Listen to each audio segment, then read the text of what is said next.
It all happened so quickly. One moment, everything was normal, and the next, the sharp smell of burning filled the air, followed by the sight of angry orange flames licking at the edges of the room. My first instinct was to make sure everyone was safe. Sarah, my partner for many years, was there, along with her assistant, a young man named Mark. In the sudden chaos, as smoke began to fill the space, Sarah reacted without hesitation, throwing herself in front of Mark to shield him from the immediate danger. Even as I saw the angry red marks appearing on her arms from the heat, she insisted that Mark needed to get to the hospital first. It made sense. He was her responsibility at work.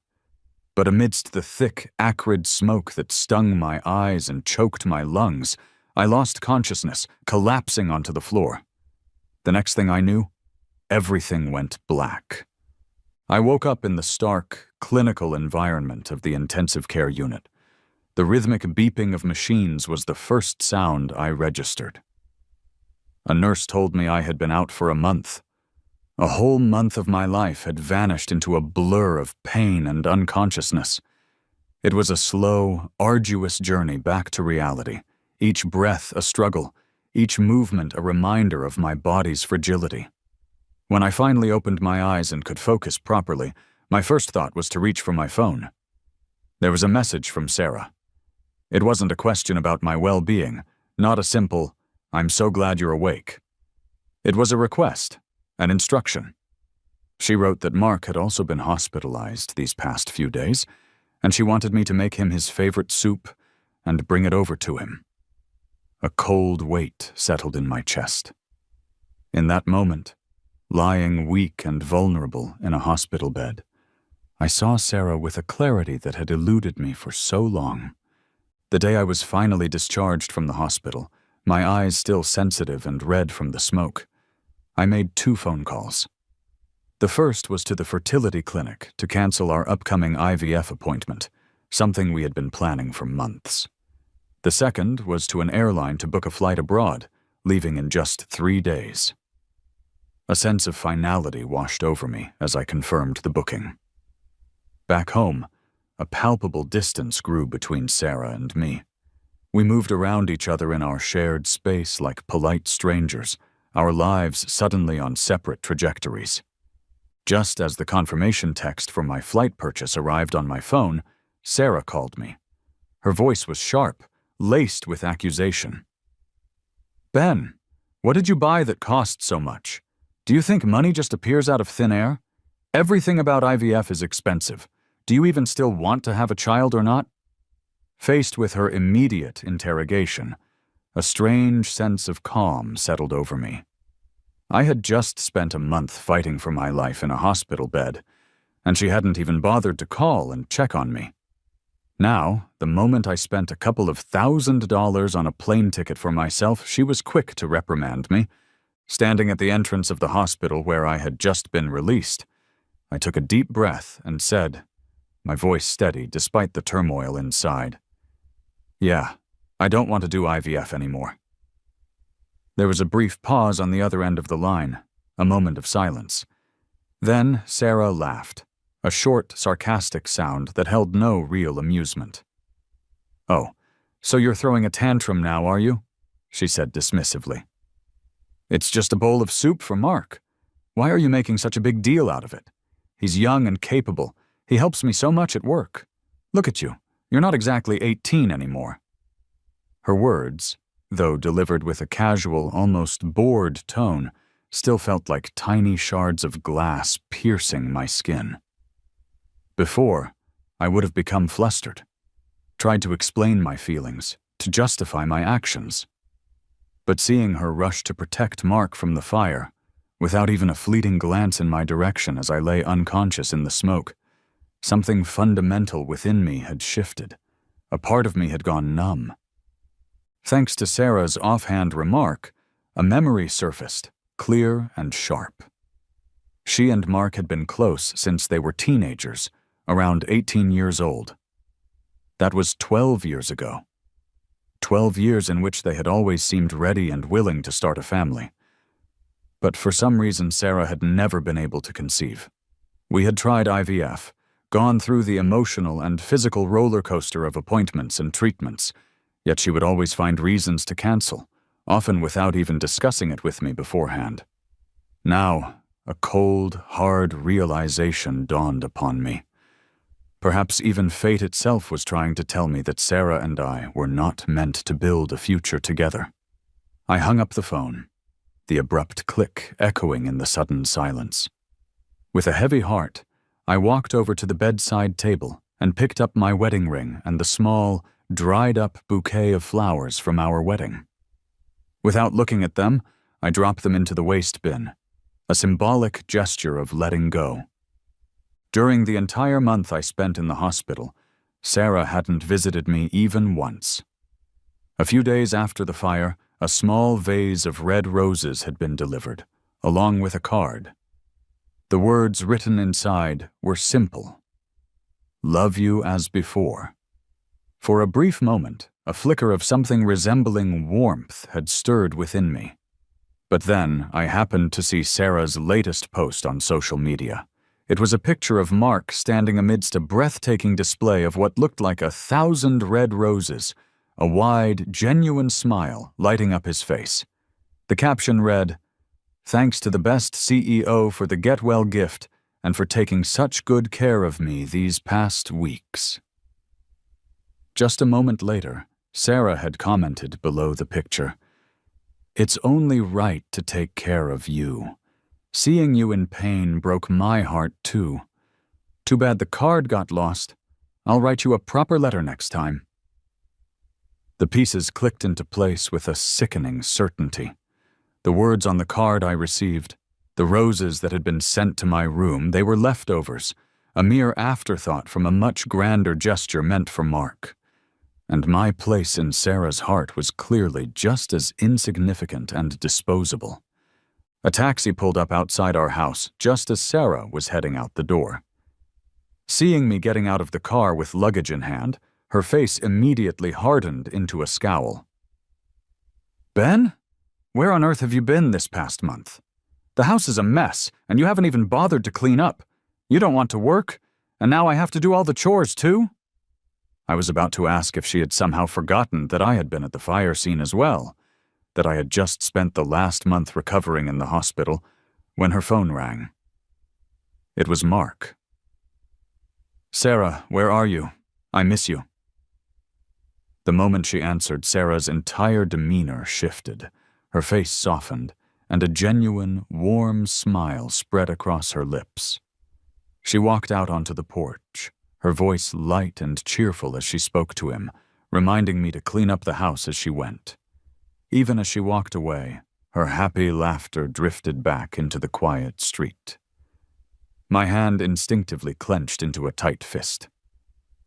In that moment, I finally understood my true place in Sarah's world. Years by her side, through good times and bad, never a complaint. But I simply couldn't continue living like this any longer. 3 attempts at entering the code at the front door failed before I realized Sarah had changed it. I sent her a text message asking for the new code, but there was no response.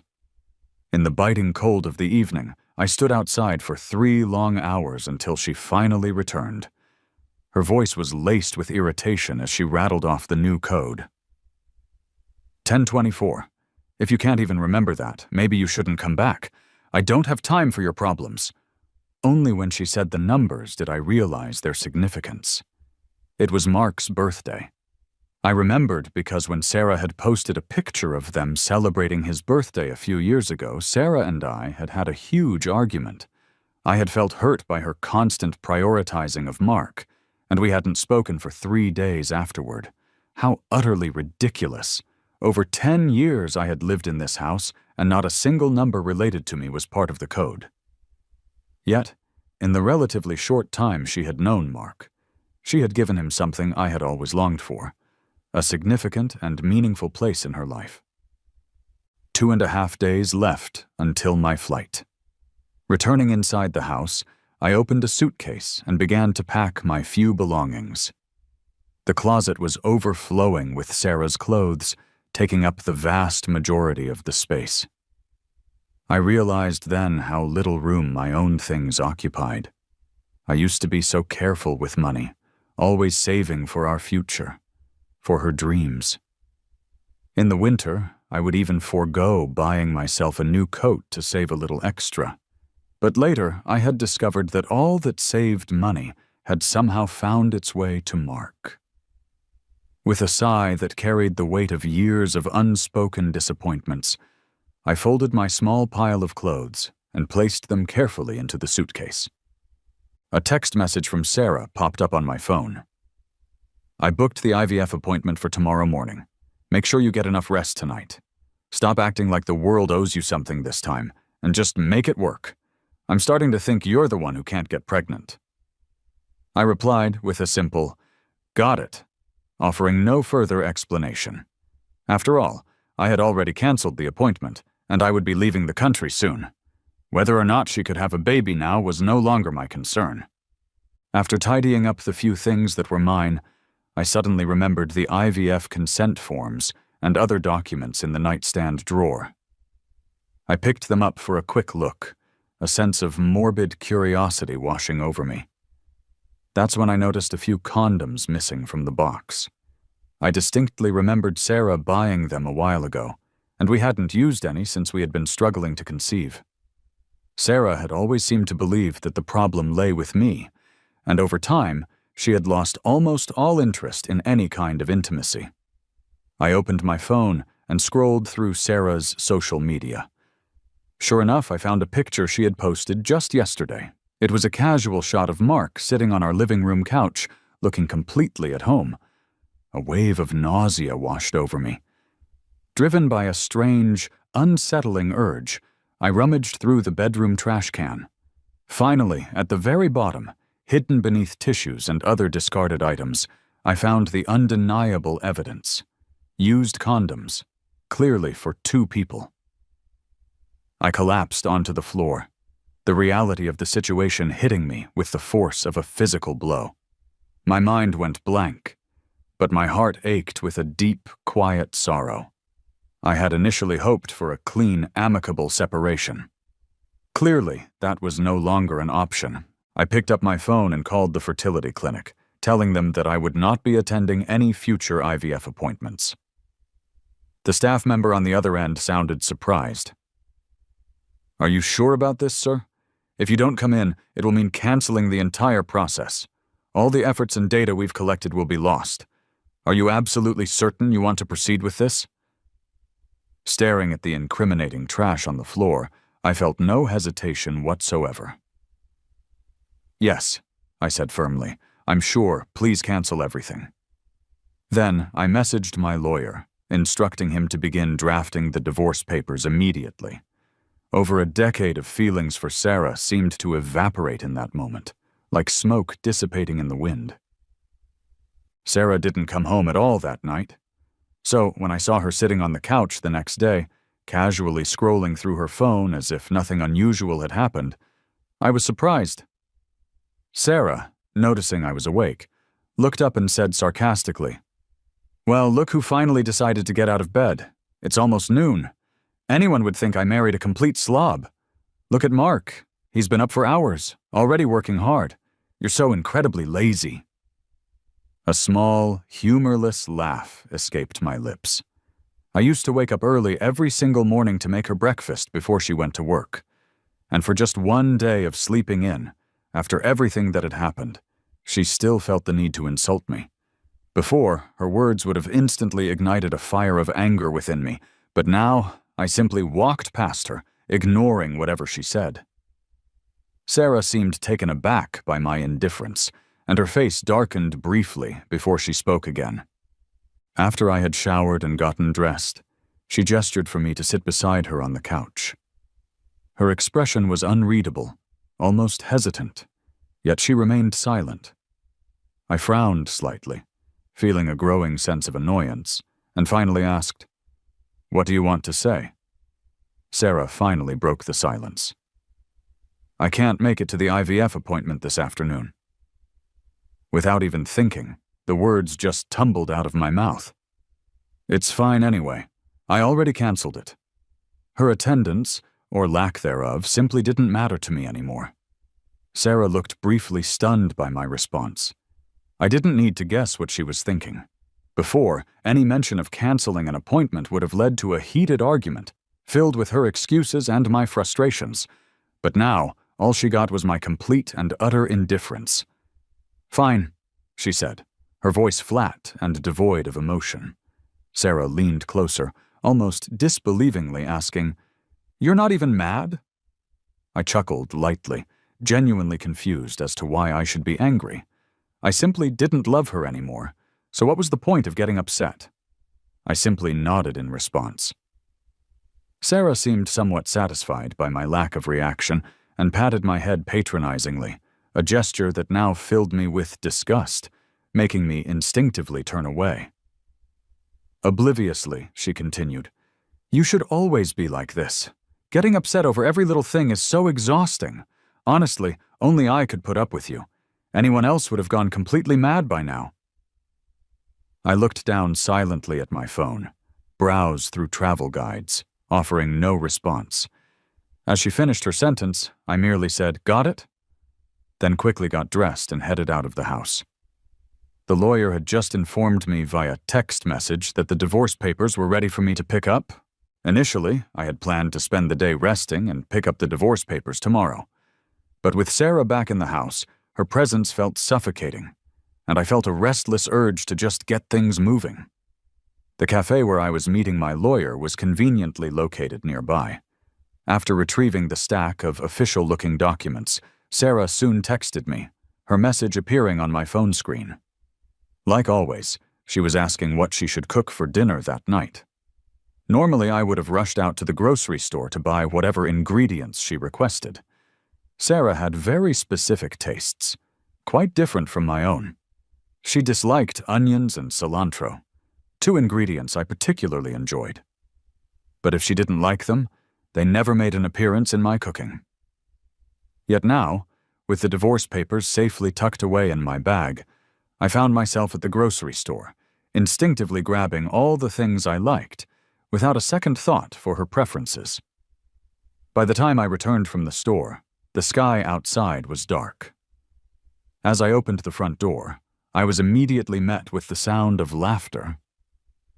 Sarah and Mark turned to look at me, Sarah's hand casually resting on Mark's leg. I pretended not to notice the intimate gesture, slipping off my shoes at the entrance. Sarah came over to help me with my jacket, her voice sounding slightly impatient. "Why are you so late? Mark and I are absolutely starving." Seeing the smug look on Mark's face made me frown slightly. Apologetically, he said, "Sorry, Ben. Sarah told me she was cooking, so I came over. If I'm in the way, I can leave." He made a move to stand up, but Sarah gently pushed him back down onto the couch, her eyebrows furrowed in mild annoyance. "What are you even saying? Ben can cook. No trouble at all, right, Ben?" I placed the bags of groceries down on the kitchen counter, not wanting to engage in their awkward back-and-forth banter. Calmly, I replied, "If you want to eat, just stay." Their faces lit up instantly, a look of somewhat disbelieving relief washing over them. Sarah asked me cautiously, "You're not mad, are you?" I simply nodded, focusing on unpacking the vegetables from the grocery bags. Sarah didn't bother me any further after that, and went back to playfully teasing Mark on the couch. My flight was scheduled for the next morning, so this was technically our last meal together in this house. It felt like bringing a definitive close to our decade-long relationship. So I decided to put extra care and effort into making this final meal. By the time the last dish was served and placed on the table, a strange quiet had settled over the room. I stepped out of the kitchen to see Sarah gently covering Mark with a blanket, as he had apparently fallen asleep on the couch. My gaze lingered for a moment, and I felt a faint, almost imperceptible pang of bitterness. When Sarah saw me step out of the kitchen, her expression soured slightly. She pulled me back into the kitchen, chiding me in a low voice. You said you weren't mad. Why did it take you so incredibly long to cook? Calmly, I explained. I made a few more complex dishes tonight, so it just took a little longer than usual. Without waiting for her to respond, I sat down at the table and began to eat alone. Sarah was already in a slightly foul mood, and seeing the dishes I had prepared, liberally garnished with green onions, only seemed to make it worse. Just as I picked up a bite of rice, she suddenly snapped. She grabbed all the food I had painstakingly prepared and unceremoniously dumped it into the kitchen trash can. Sarah was visibly furious, but she kept her voice low so as not to wake Mark, who was still asleep in the living room. She pointed at me accusingly. Ben, did you do that on purpose? I didn't answer her question, just looked with a sense of regret at the discarded food in the bin. I had spent the entire evening cooking, and I hadn't even managed to taste a single bite before Sarah had thrown it all away. I sighed quietly to myself, thinking perhaps this was just another sign of our inevitable separation. Seeing my calm and somewhat resigned expression, Sarah showed a brief flicker of panic in her eyes. I think she might have wanted to apologize, but her pride seemed to prevent her from doing so. Instead, she went back into the living room, gently woke Mark, and then left with him, the door closing behind them in silence. I cleaned up the mess in the kitchen and washed my hands before grabbing my phone. A notification popped up. Sarah had updated her social media profile at 1 a.m. She had posted a picture of a beautifully arranged table laden with delicious-looking food. It wasn't until I read Mark's comment below the picture that I realized she had made it all for him. A late-night snack after their outing.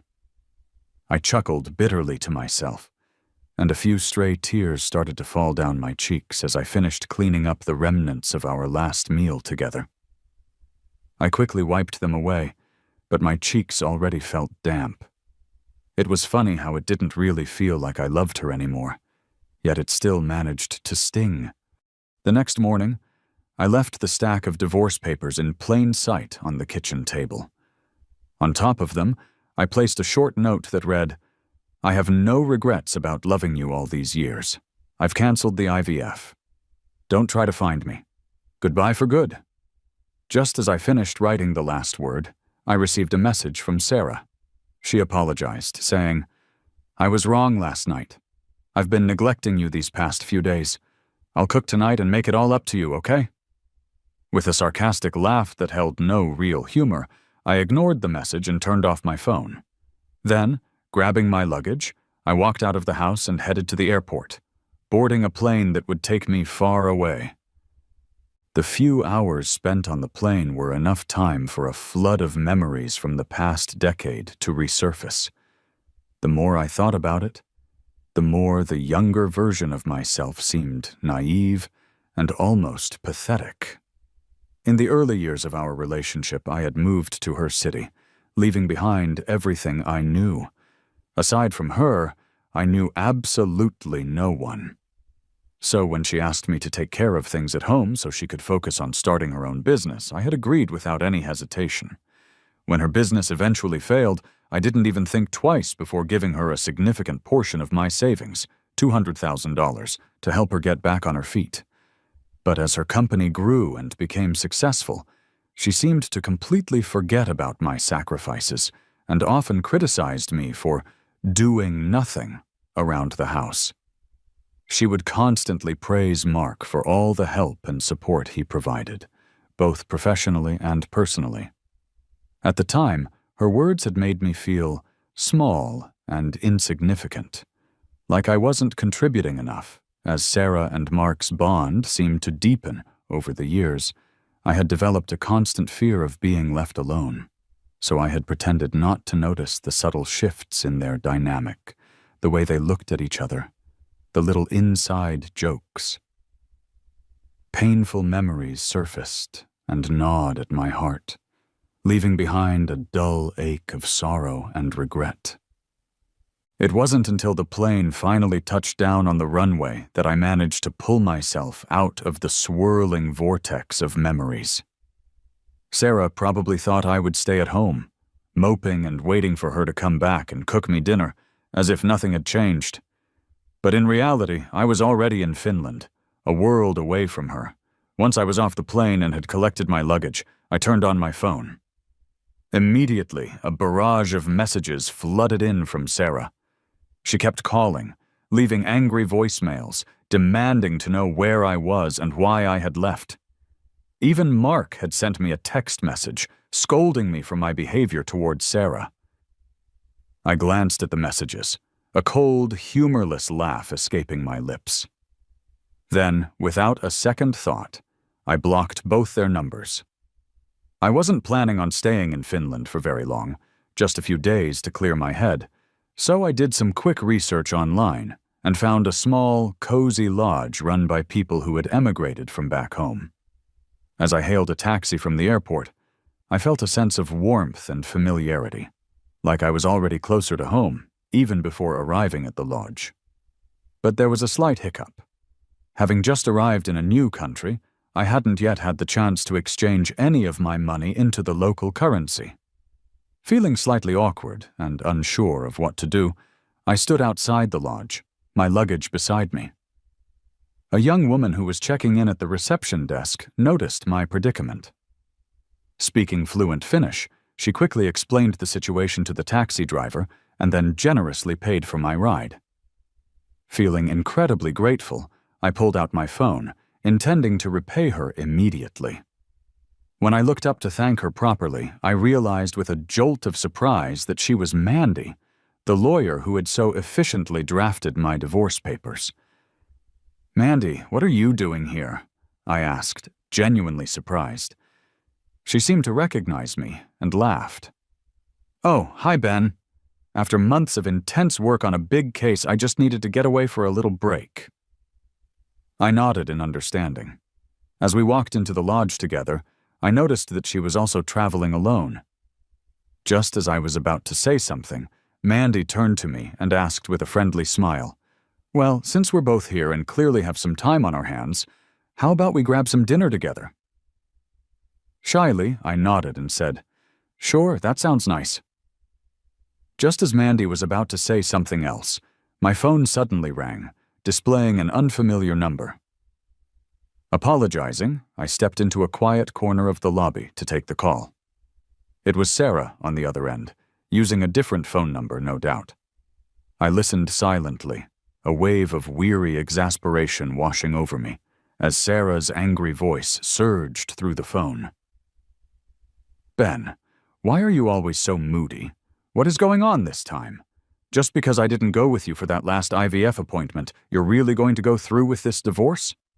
I had foolishly hoped that she might have gained some perspective, some understanding after I had left. But it turned out I was just kidding myself. I had clearly overestimated how much I actually mattered to her. Annoyed and not wanting to engage in another pointless argument, I simply hung up the phone. I grabbed my luggage and went back to my room to finally get some much-needed rest. Lying in bed, the whole situation felt surreal. Finland was supposed to be such a romantic and beautiful place. Over the years, I had mentioned to Sarah countless times how much I wanted to visit. She had always brushed it off, citing work commitments and lack of time. But later, I had seen her post on social media about how she had always dreamed of seeing the snow. And then suddenly, it was a business trip to Mount Fuji with Mark. They had stood under the beautiful cherry blossoms, holding hands, making promises to never be apart. I tried to clear my mind of those painful images and finally drifted off to sleep. 10 long years seemed to flash by in my dreams like a disjointed movie. Waking up, all of it felt like distant memories, fading at the edges. I sat by the window, watching the soft hues of the sunset paint the sky, when my phone buzzed with a text message from Mandy, asking if I was still up for dinner. I replied with a quick, "Okay," and was about to put my phone away when a video from Sarah popped up on another social media platform. The caption read, "Only an idiot would refuse such a patient and caring woman. Maybe he just sprained his ankle." In the video, Sarah, who was usually so meticulous and neat, was kneeling down, gently putting shoes on Mark. I smirked at the sheer irony of it all. He was wrong about one thing, though. Sarah had never been that patient or caring with me. Her patience and her care were always reserved for Mark. I changed my clothes and headed downstairs to the lobby. Mandy had been waiting for me there for quite a while. Feeling a bit guilty for making her wait, I said, "Sorry for keeping you waiting. Something unexpected came up." Mandy just waved her hand dismissively, saying it was no big deal. Relieved, I let it go. We decided to go to a popular local restaurant that the lodge staff had recommended. Only when we got there did we realize that the restaurant had another, more suggestive name, the Date Spot. We both chuckled a little, brushed it off as a coincidence, and went inside, trying to act as natural as possible. While we were waiting for our food to arrive, Mandy shared her travel plans with me. I was quite surprised to discover that her itinerary closely matched my own. Our next stop was also Switzerland. It felt like a sign, and we quickly decided to become travel buddies, agreeing to navigate the rest of our trips together. The more we talked that evening, the more I realized how much we actually had in common. Just as I was starting to feel genuinely happy that I wouldn't be traveling completely alone anymore, two familiar figures walked into the restaurant. It was Sarah and Mark. They looked so obviously in love, holding on to each other as if they were already a married couple. They were smiling sweetly, completely engrossed in their own little world, until they spotted me sitting at a table with Mandy. Sarah, noticing a woman sitting across from me, stormed over without saying a single word. Standing directly in front of our table, she demanded, "Who is she?" I didn't even have a chance to respond before Mark, who was standing slightly behind her, interjected with a tone of feigned concern. "Alan, are you still mad at Sarah? So, you're already out with another woman?" Mandy, sitting across from me, looked a bit lost and confused by the sudden confrontation. I couldn't help but roll my eyes at the dramatic duo. Sarah, seeing that I wasn't planning on offering any explanation, suddenly lifted her hand in anger, as if she was about to strike Mandy. Before her hand could make contact, I instinctively grabbed Sarah's wrist, a surge of disgust and protective anger rising within me. "Sarah, stop acting completely crazy," I said firmly, letting go of her hand without even bothering to see her reaction. Sarah looked genuinely shocked by my unexpected move. She stood there, stunned, a look of utter disbelief plastered across her face. Mandy, clearly annoyed by the whole situation, tried to gently pull me away from the escalating drama. But Sarah clung to my sleeve, looking confused and almost childlike. "Alan," she asked, her voice trembling slightly, "did you really leave me for her?" Before I could even formulate an answer, Mark, who had been watching the whole scene unfold, stepped forward, looking at Sarah with a mixture of concern and exasperation. "Dear Sarah, why are you acting like this?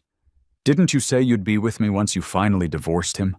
Why are you hesitating now?" Hearing those words, I yanked my arm free from Sarah's grasp with a bitter laugh. I had foolishly thought they would finally embrace, openly celebrating their long-awaited love. But unexpectedly, Sarah turned and slapped Mark hard across the face, saying with a surprising amount of force, "What utter nonsense! I would only ever marry Alan. You clearly took my jokes way too seriously." I didn't care to witness any more of their bizarre interaction. I simply took Mandy's hand and walked away from the table. We didn't stop walking until the increasingly loud and dramatic voices behind us finally faded into the background noise. I let go of her hand, noticing that her cheeks were slightly flushed. "Maybe we walked a little too fast," I said awkwardly, trying to break the tension. Mandy didn't say anything, keeping her head down. Thinking she might be upset by the scene, I quickly added, "With all that unexpected drama, we didn't even get to finish our meal. How about we find another place? My treat. I heard there's this great little restaurant in another part of Finland. Would you like to check it out with me?" Finally looking up at me, Mandy offered a small, caring smile and said, "It must have been really rough dealing with all that back there." I paused for a moment, feeling a wave of emotion wash over me. All those years I had spent with Sarah, I had never received even an ounce of genuine sympathy or understanding.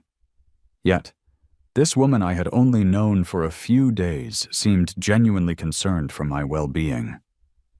I pushed away the sudden wave of sadness, pretending it didn't bother me as much as it did, and said, "It's okay, we're divorced now. Let's just go eat, I'm starving." Mandy, sensing that I was trying to appear okay, seemed to drop her own slightly subdued mood.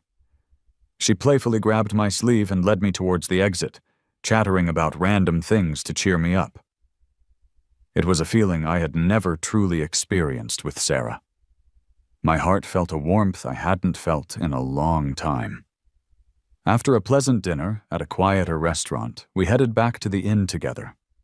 We made plans to spend the following day exploring Finland and then catch a flight to Switzerland. We agreed to wake up early the next morning to try and catch a glimpse of the famous Northern Lights. The next day, Mandy and I spent a busy afternoon setting up a small tent in the snow, a little ways away from the lodge, hoping for the best view of the aurora borealis. As dusk settled and darkness enveloped the landscape, the ethereal green and purple lights of the Northern Lights slowly began to dance across the sky. It was a truly breathtaking spectacle. I instinctively snapped a quick photo with my phone and posted it on social media. Mandy, who was clearly excited to witness this natural wonder, pulled me over to a small campfire that had been set up nearby. We gazed up at the mesmerizing lights, making silent wishes together. In the past, I might have wished for Sarah's happiness, for my family's well-being, and for my business to continue to thrive, but now, as I looked up at the swirling lights, my only wish was to see my parents again, to somehow mend the years of silence that had stretched between us. Mandy noticed my shift in mood after I made my silent wish. She looked at me curiously and asked, "What's wrong, Ben?" I forced a small smile and decided to share a secret I had been keeping to myself for years. Years ago, when I was first dating Sarah, I began, I thought we would eventually get married and live happily ever after, with both our families' blessings, just like everyone else.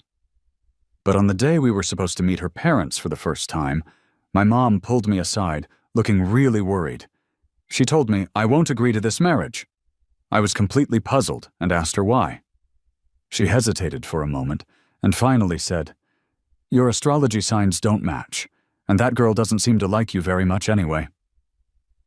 My dad had also gently advised me to consider marrying someone else. At the time, I hadn't listened to either of them, stubbornly thinking that my mom just didn't like Sarah for some reason. So when I insisted on marrying Sarah, and my mom threatened to cut ties with me if I did, I had just assumed she was angry and would eventually come around. Little did I know that for over 10 years after our marriage, we remained completely out of contact. 3 years into our marriage, my dad had called me. He said, "Your mom didn't want you two together because we overheard her on a phone call. Your mom is just too stubborn to reach out, and so are you." I was too caught up in the initial bliss of my new marriage to really care, and never made any effort to reconnect with them. Now, looking back, I finally believed my dad. Maybe my mom had seen something I hadn't. Maybe Sarah had been seeing Mark even before we got married. I chuckled bitterly, a pang of guilt hitting me. "Do you think it's too late to apologize to them now?" Mandy offered a comforting smile and said, "It's never too late, Ben. They're your parents." A small spark of hope flickered within me. One of the main reasons I had hesitated to reach out to my mom was something Sarah had said years ago. When I had asked her the same question about my parents, her response had been cold and dismissive. "This is our home now. Your parents didn't want us together, so why even bother?" I had figured my mom must dislike me as much as Sarah seemed to imply, so I had never made an effort to contact them. But Mandy's simple words gave me a sense of clarity. "I've decided," I said with newfound resolve, "that once I get back from Switzerland, I'm going to apologize to my parents." The photo I had posted earlier had accidentally captured Mandy's silhouette in the background. Friends who were unaware of my recent divorce had commented, "You two are still so in love. Amazing after all these years. I'm so envious of your long-lasting love." Seeing their comments, I realized I needed to clarify things. There were too many individual messages to reply to, so I posted a general status update explaining that Sarah and I had recently gotten divorced. Mandy and I spent a few more days exploring the beautiful landscapes of Finland before heading to Switzerland as planned. In those few short days, we had gotten along incredibly well, like old friends who had known each other for years. We never argued, and we were surprisingly in sync over the smallest things, often thinking the same thoughts or wanting to do the same activities. I couldn't help but remember the stark contrast to my honeymoon trip with Sarah, our only real vacation together. We had argued for 6 out of the 7 days, finding peace only on the flight back home, where silence had become a necessary form of truce. Perhaps everything really was destined to happen the way it did. Even fate had shown us our fundamental incompatibility early on, but I had stubbornly chosen to ignore the warning signs. On our last day in Switzerland, we went skiing in Engelberg, a picturesque mountain resort. Mandy was all geared up and eager to try skiing, even though she admitted she wasn't very skilled yet. She stood at the edge of the beginner slope, cautiously inching her way along. But she was a quick learner. Watching others navigate the gentle incline, she quickly got the hang of it. I stayed close behind her, ready to catch her if she lost her balance and fell. It was a warm, pleasant moment, suddenly interrupted by someone skiing past us at an excessive speed, spraying a wave of snow that was easily over a meter high. Instinctively, I turned and shielded Mandy from the blast of icy powder. Once the snow settled, Mandy glanced over my shoulder, a mixture of surprise and amusement on her face. My own field of vision was completely obscured by snow, so I couldn't quite see her expression. She laughed, brushing the snow off my shoulders and head. "What's so funny?" I asked, still a bit disoriented. Mandy wiped the snow off my goggles and pointed towards a nearby clearing. The skier who had caused the unexpected snow wave had apparently lost control and fallen quite spectacularly. I looked at the clumsy figure sprawled out in the snow and chuckled. Then, the skier removed their helmet, and a familiar face was revealed. It was Sarah. She was pouting, looking off into the distance with an air of annoyance. Following her gaze, I noticed Mark standing nearby, also watching us. Maybe my stare was too intense, or perhaps it was just a coincidence, but Sarah suddenly glanced my way too. We made brief eye contact. A flash of what looked like panic crossed her face, but it vanished as quickly as it appeared. I turned away, pretending not to have noticed her, and focused on helping Mandy adjust her skis. Sensing my sudden change in mood, Mandy also became a bit quieter. I lost track of when Sarah, still holding her skis, returned to the starting point of the slope. As Mark was about to push off and ski down, he passed right by us, his skis pointed upwards in a deliberate motion, just like earlier when he had scattered the snow all around us. But this time, we clearly saw his intention. It turned out that Sarah had recognized me, and Mark was purposefully kicking up snow in our direction, clearly trying to be disruptive. I was just about to say something, perhaps even retaliate with a snowball of my own, but Mandy beat me to it. She quickly grabbed a handful of fresh snow from the ground and threw it directly into Mark's face. Before he could even properly glide onto the open slope, he lost his balance and fell again, this time with a surprised yelp. Mandy and I doubled over in laughter, the absurdity of the situation hitting us both. Sarah got up, glared at us with an expression that suggested she wanted to tear us apart limb by limb, but Mandy and I simply didn't care. She even made a silly face at him, sticking out her tongue.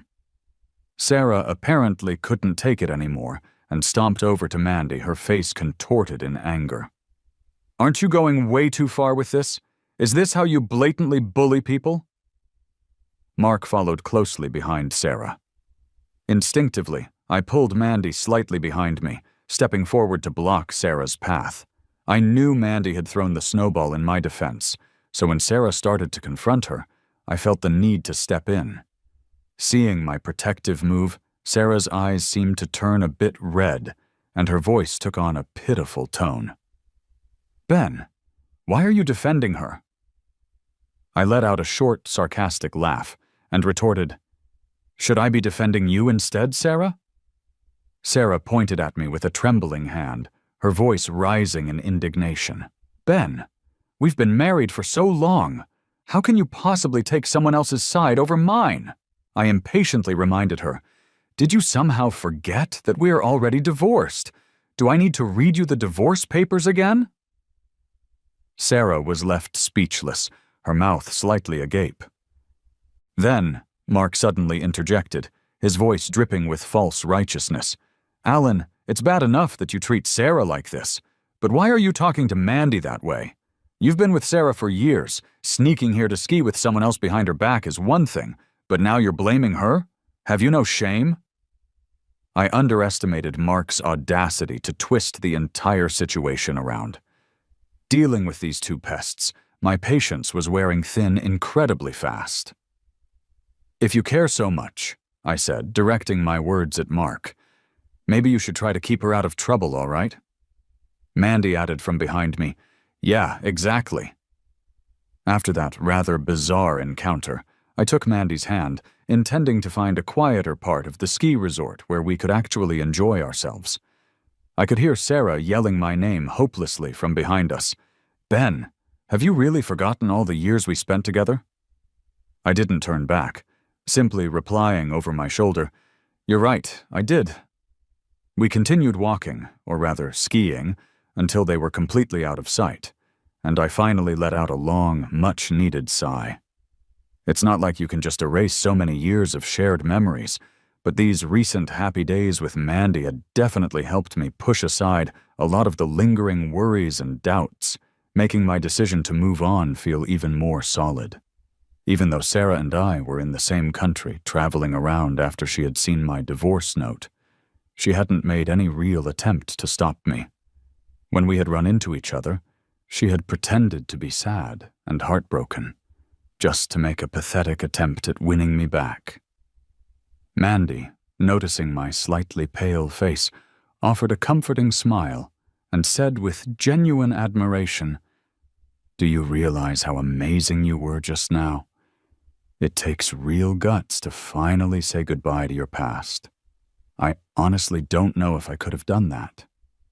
Her words made my eyes light up with a sense of validation. "Really?" I asked, a hopeful tone in my voice. Mandy nodded firmly, giving me a thumbs up. "Absolutely, you're brave, Ben. You deserve to be happy." I couldn't help but laugh, a genuine, heartfelt laugh that felt good after so much tension.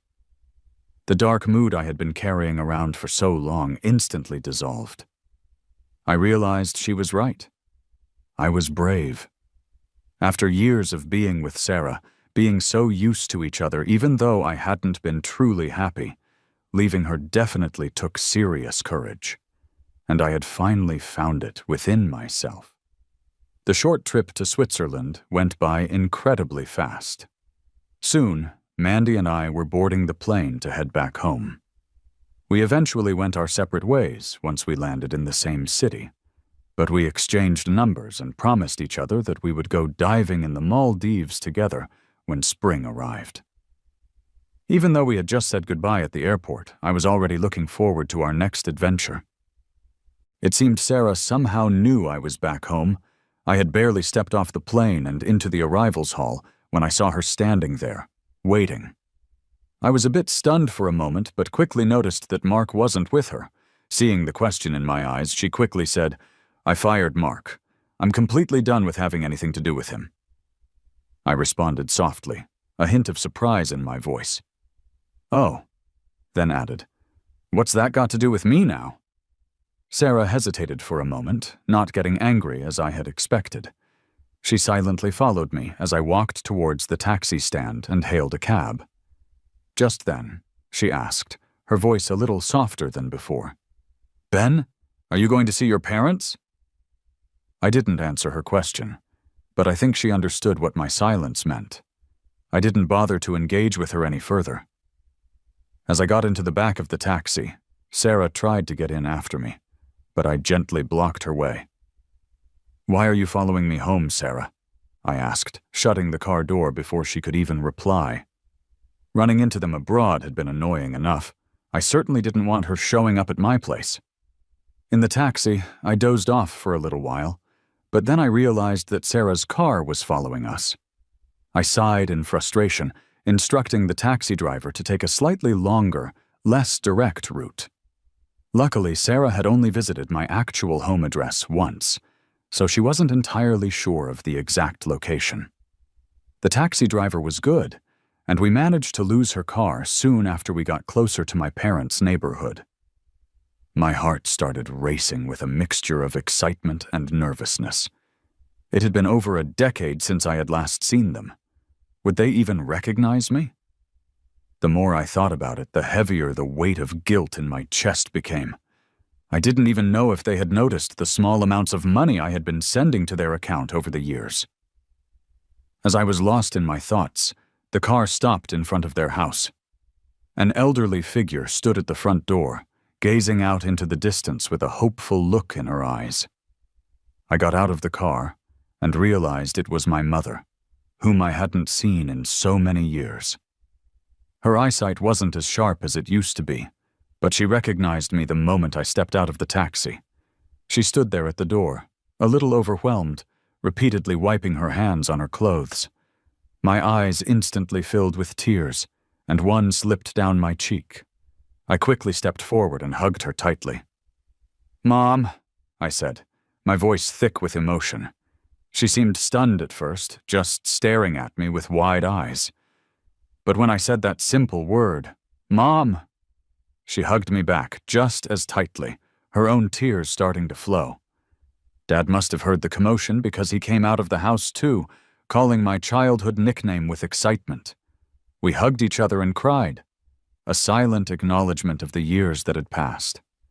But no one mentioned why it had been so long since we had last seen each other. My mom, who looked like she had aged 10 years in my absence, suddenly had a bright smile on her face when she saw me. She seemed more vibrant, more alive. During my time at home, the dining table was always filled with my favorite dishes, the ones she used to make when I was a kid. Mom had even bought a whole bunch of the snacks I loved growing up, just in case I showed up suddenly and there was nothing for me to eat. I noticed some of the snacks were actually quite a bit past their expiration date, but it didn't matter. I tore open a package and ate them in big bites under Mom's hopeful gaze. I ate too fast and choked a little. Mom laughed with pure joy, just like she used to when I was a little boy, and reached out to pat me on the back to help me catch my breath. I joined in her laughter, and soon we were both laughing so hard that tears streamed down our faces. At some point during my stay, Sarah had somehow managed to get my parents' address. I ran into her while I was taking out the trash. I noticed she was going door to door in the neighborhood, holding a note in her hand. A bit annoyed by her persistence, I pulled her aside into a quiet corner. "Sarah, we've broken up. What's the point of all this?" Sarah, still seemingly oblivious to my exasperated tone, stood there looking unsure before finally speaking up. "But Ben, I really don't want to be apart from you. I already fired Mark. If you don't believe me, you can go and ask anyone at the office." She pleaded, her voice filled with desperation. "Please, just don't leave me." I furrowed my brows in frustration, not understanding why she was being so persistent now. I spoke with a clear edge of irritation in my voice. "I don't care if that's true or not, Sarah.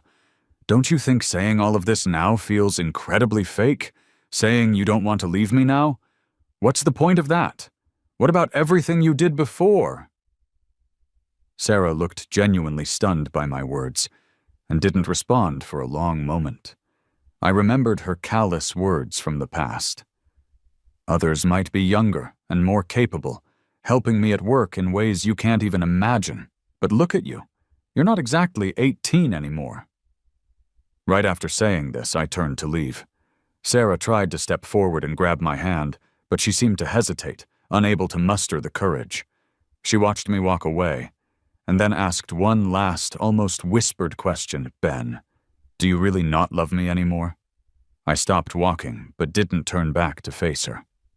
"The moment you instinctively shielded Mark while leaving the fire," I said, my voice flat and devoid of emotion. "That's when my heart died." After that final, brief encounter, Sarah never appeared in my life again. Later, I heard through a mutual friend that she had somehow gone a bit strange after our breakup, apparently taking out a significant amount of money, $20,000, from her company shares, and donating it all to charity. Hearing this news hardly moved me. I just took it as a somewhat odd and distant piece of information. Winter eventually gave way to spring, and soon it was time for my planned trip to the Maldives with Mandy. We hadn't been in close contact since our trip abroad, but we still met up at the airport as if it had been meticulously planned. We walked together under the warm glow of the sunset at the Maldives airport, the dim lights stretching our shadows long across the terminal floor, much like the seemingly endless possibilities of our lives stretching out ahead, promising to be wild and full of passion.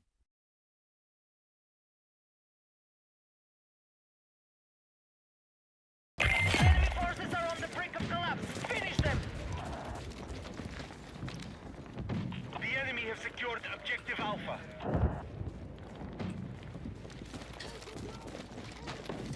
Oh, is anybody on? Nope.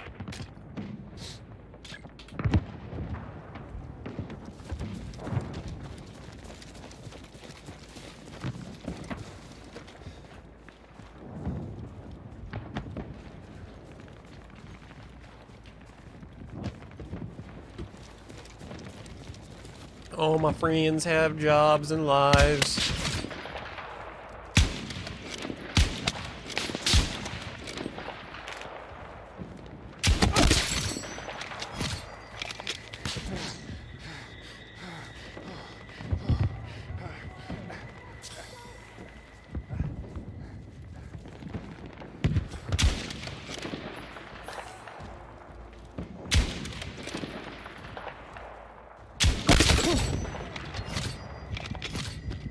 Whoa!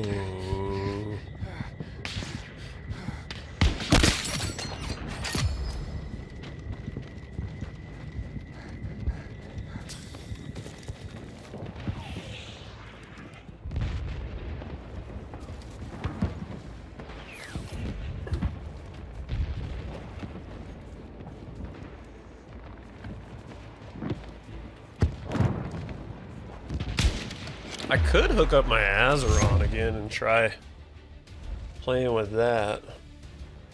I don't know if I want to do that. I need to bust that thing out again. Bust it wide open, as the kids would say, right?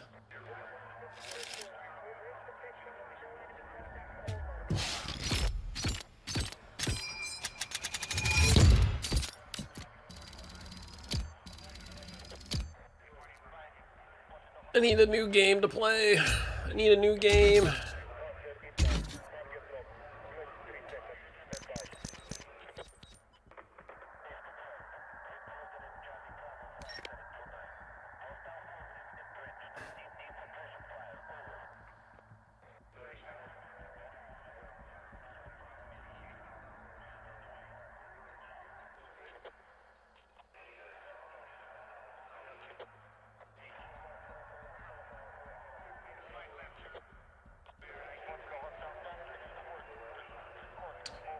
Nobody is online.